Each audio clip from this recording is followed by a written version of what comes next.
भाई यूनाइटेड के केस में जितना इंपॉर्टेंट है फ्रेंकी डियोंग का मामला, जितना इंपॉर्टेंट है एरिक्सन का, एंटनी का, लिसांद्रो मार्टिनेज, इन सब का मामला, उससे कहीं ज्यादा इंपॉर्टेंट है क्रिस्टियानो रोनाल्डो का क्लब में रुकने या ना रुकने का मामला। और इसी पर कल एक स्टेटमेंट दिया है ब्रूनो फर्नांडिस ने कि I am not predicting, I am not expecting Ronaldo to leave the club, I am not expecting my club to sell a player like Ronaldo, and I am expecting कि हम 4 तारीख को जब, मतलब मैं जब 4 तारीख को कैरिंगटन जाऊंगा तो मैं रोनाल्डो को अपने साथ ट्रेन करता देखूंगा।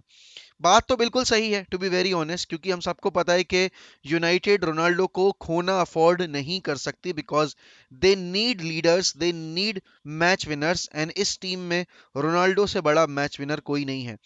और जहां तक बात आती है कि हमें क्या नंबर 9 साइन करना चाहिए रोनाल्डो के अलोंग साइड यूज करने के लिए, तो भाई देखो बात ऐसी है कि पहले तो ये क्लियर हो कि रोनाल्डो रुकना चाहते हैं या नहीं, क्योंकि अभी ट्रांसफर विंडो एक ऐसी गंदी गलियां है ना, जहां पर आपका मन मोहने के लिए बहुत सारे क्लब हमेशा तैयार रहते हैं। और चैंपियंस लीग का यूज करते हुए रोनाल्डो को अपनी तरफ अट्रैक्ट करना, it won't be a very big deal. But यहाँ पर बात आ रही है कि रोनाल्डो ने कमिटमेंट दिया है, रोनाल्डो ने बेसिकली बहुत बार आकर पब्लिकली बोला है कि he wants to work with Erik ten Hag, he wants to make United great again. अगर आपको वो लाइव स्ट्रीम याद होगी जब फेब्रिजो रोमानो के ये शब्द थे, और उसके बाद से लेके अब तक फेब्रिजो रोमानो ने रोनाल्डो के डिपार्चर पे कोई भी ऐसी न्यूज नहीं दी है जहां ये कंफर्मेशन मिले या जहां ये इंडिकेशन मिले कि Ronaldo wants to leave Manchester United.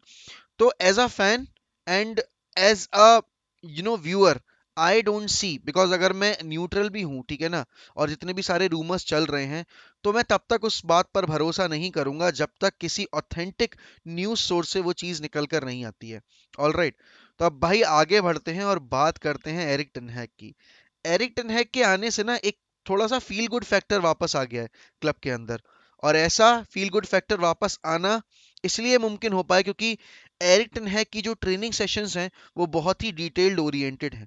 अब इन डिटेल्स पे वर्क करने के लिए आपको समझना भी पड़ता है ना कि भाई ये डिटेल्स एक्चुअली हैं क्या। तो इसीलिए मैड अबाउट स्पोर्ट हम जैसे लोगों के लिए जो कि प्रोफेशनल्स नहीं हैं लेकिन प्रोफेशनल्स बनना चाहते हैं, उन्होंने कल और परसों एक वर्कशॉप रखी है। और भाई देखो आज रात तक ही है रजिस्ट्रेशंस, तो जितने भी लोगों ने नहीं किए हैं, ज्यादा कुछ महंगी नहीं है वर्कशॉप, आपको बहुत कुछ सीखने को मिलने वाला है। लिंक दिया है डिस्क्रिप्शन में, आप वो लिंक यूज करोगे, आपको डिस्काउंट मिलेगा। आप इनकी 2 दिन की वर्कशॉप यू नो ज्वाइन करो, वहां अटेंड करो, सीखो। अगर आपको मजा आए, अगर आपको चीजें समझ में आए, और आप अगर और बारीकी से इस फील्ड में घुसना चाहते हो और ज्यादा कुछ सीखना चाहते हो, तो आप इनका जो मास्टर प्लान है, जो अपग्रेडेड प्लान है, वो लेकर अपना करियर भी इसी फील्ड में बना सकते हो। क्योंकि बहुत सारे लोगों ने इस फील्ड में इनके थ्रू अपना करियर बिल्ड किया है, जो आज भाई विदेशों में बैठकर माल छाप रहे हैं। तो विदाउट वेस्टिंग एनी टाइम जाओ जल्दी से, लिंक दिया है डिस्क्रिप्शन में, करो क्लिक, फॉर्म भरो और पेमेंट करके अपने आप को रजिस्टर करो। कल मिलते हैं, क्योंकि मैं वहां रहूंगा, मुक्तेश वहां रहेगा, दिव्यांश वहां रहेगा और बाबा भी वहां रहेंगे। तो 4 लपाटों की टुकड़ी जो है वो वहां रहेगी। आप भी आ जाओ यार, आप भी हमारे लपाटे हो। तो यार यूनाइटेड को ट्रेन करता देखकर एरिक टेन हैग के अंडर अंदर कह रहा हूं मैं, fuck what the fuck bro, under एक चीज तो देख के खुशी हो रही है कि भाई प्लेयर्स जो हैं उन पर अब मेहनत करवाई जा रही है, उनसे मेहनत करवाई जा रही है, और मैनेजर खड़े होकर तमाशा नहीं देख रहा है, मैनेजर ने खुद को इन्वॉल्व किया है। और कल वाली वीडियो में भी ये चीज मैंने बोली थी कि एक मैनेजर का कोच होना आज के टाइम में बहुत जरूरी है, क्योंकि जब आप अपने प्लेयर्स को खुद से ट्रेन करते हो, जब आप अपने प्लेयर्स के साथ खुद मेहनत करते हो, rather than watching them through the side line, from the side line, तो फिर प्लेयर्स को ये लगता है कि यार I think he is least interested in making us in making us good, in upgrading our talent, in upgrading our potential. लेकिन नहीं, Erik ten Hag is a detailed oriented manager. Erik ten Hag is a person जो कि हर एक चीज को बारीकी से देख रहे हैं। और कल बेसिकली डेविड डेहिया ने कल मतलब एक स्टेटमेंट ऐसा आया है, एक न्यूज रिपोर्ट ऐसी आई है कि डेविड डेहिया ने स्टाफ से ये चीज बोली भी है कि after so many years it feels like that we are really really working hard, and Erik ten Hag ने डिसिप्लिन मेंटेन किया हुआ है। आप देखो कि लॉन्ग सेशंस हो रहे हैं, डिटेल्ड ओरिएंटेड सेशंस हो रहे हैं, और यहाँ पर हम क्योंकि जिन भी टीम से टकराने वाले हैं, चाहे आप ट्यूकल की चेल्सी देख लो, चाहे पेप गार्डियोला की मैन सिटी देख लो, चाहे आप यर्गन क्लॉप की लिवरपूल देख लो, इवन अगर आप कॉन्टे और मतलब कॉन्टे की स्पर्स और आर्टेटा की आर्सेनल देख लो, तो वो हमसे बेटर कंडीशन में, उनका फिटनेस लेवल हमसे बेटर है। और अगर मैं उनके क्लैरिटी की बात करूं गेम प्ले में, तो वो भाई हमारी और उनकी गेम प्ले में जमीन आसमान का अंतर है। हमारे प्लेयर्स को रिस्पॉन्सिबिलिटी लेने में शर्म आती है, और यही एक चीज एक मैनेजर की रिस्पॉन्सिबिलिटी है कि वो प्लेयर्स को रियलाइज कराएं कि उनका रोल कितना क्रूशल है। अब आज के टाइम में जहां फुटबॉल बहुत ही ज़्यादा डेटा साइड पे शिफ्ट हो गया है, हर एक चीज़ आप वीडियो पे एनालाइज कर सकते हो, खुद को बार बार देख सकते हो, अपनी गलतियों से वीडियो के थ्रू बार बार सीख सकते हो, और उसमें सबसे बड़ा रोल आता है असिस्टेंट मैनेजर का। तो जब हम वेंडरगाग को लेकर आए थे, तो हमने यही सोचा था कि van der Gaag will be working with the players on and off the field and helping them in improving their talent and improving their weaknesses, आप उसको वीकनेसेस को खत्म करवाने के लिए। और ये चीज वेंडगाग और एरिक टेन हैग के अप्रोच से हमें साफ दिखाई दे रही है। अभी 3 दिन हुए हैं, not over hyping the manager और anything, but it feels so good कि भाई प्लेयर्स जो है ना, अब उनको समझ में आ रहा है कि यूनाइटेड में ये सब स्टैंडर्ड्स जो परफॉर्मेंस उन्होंने लास्ट सीजन दी हैं, ये काम नहीं करेंगे। और बेसिकली देखा जाए तो रोनाल्डो की जो सिचुएशन है, रोनाल्डो अगर क्लब छोड़ने के लिए जाने को तैयार है, तो उसमें बहुत बड़ा रीजन था, और यह है, आप कह सकते हो कि प्लेयर्स जो उसके अलोंग साइड खेलते हैं, प्लेयर्स जो टीममेट्स हैं उसके, वो उसके लेवल पर जाकर मेहनत करने को तैयार नहीं है, जिसे देखकर भाई ऑब्वियस सी बात है मूड खराब होता है। क्योंकि एक क्लब में जहां आपके पास रोनाल्डो जैसा मैच विनर है, अगर वहां उसकी मेंटालिटी मैच करने वाले प्लेयर नहीं है, तो फिर वो क्यों रुकेगा ऐसे क्लब में। अगर रोनाल्डो यू नो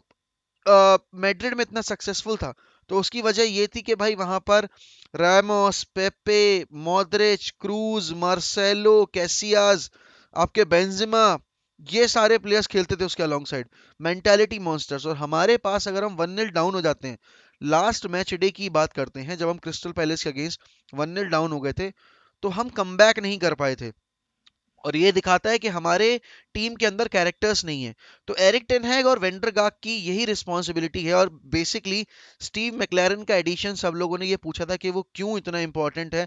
क्यों आपके जो लेटेस्ट मैनेजर उन्होंने स्टीव मैकलैरन ने एक इतना पुराना बंदा जो कि यूनाइटेड में काम कर चुका है, फिर वही नॉस्टैल्जिया एफसी बन के रह जाएंगे क्या, फिर वही उन पास्ट के ग्लोरियस डेज को याद करते हुए हमने अपॉइंटमेंट कर ली है क्या। लेकिन नहीं, आप अगर देखो कि मैन मैनेजमेंट भी ज़रूरी है आपके इस पूरे टेन्योर में, और उसके लिए आपको एक ऐसा बंदा चाहिए होगा जो कि प्लेयर्स के साथ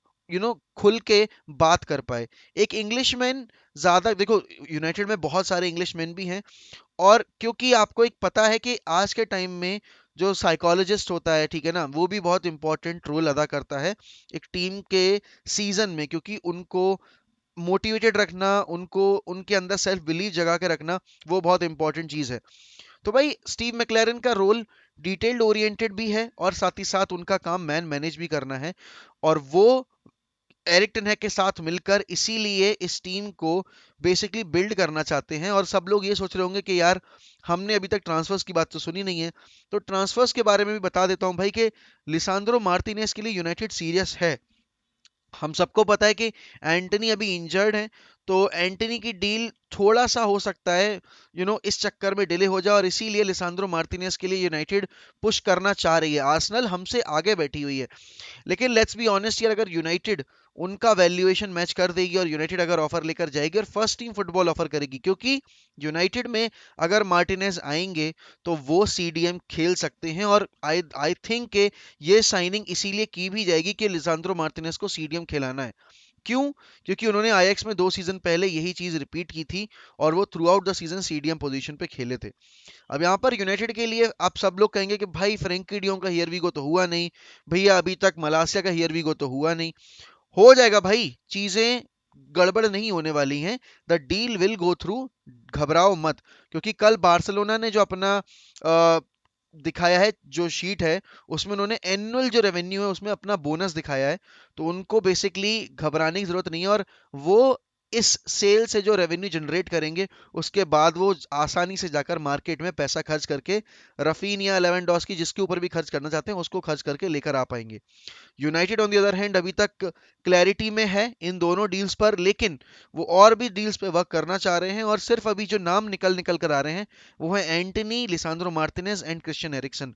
अभी इस पॉइंट ऑफ टाइम पे ज्यादा फोकस आई थिंक एंटनी पर किया जा रहा है, क्योंकि सेंटर बैक के डिपार्टमेंट में अपग्रेडेशन की जरूरत है।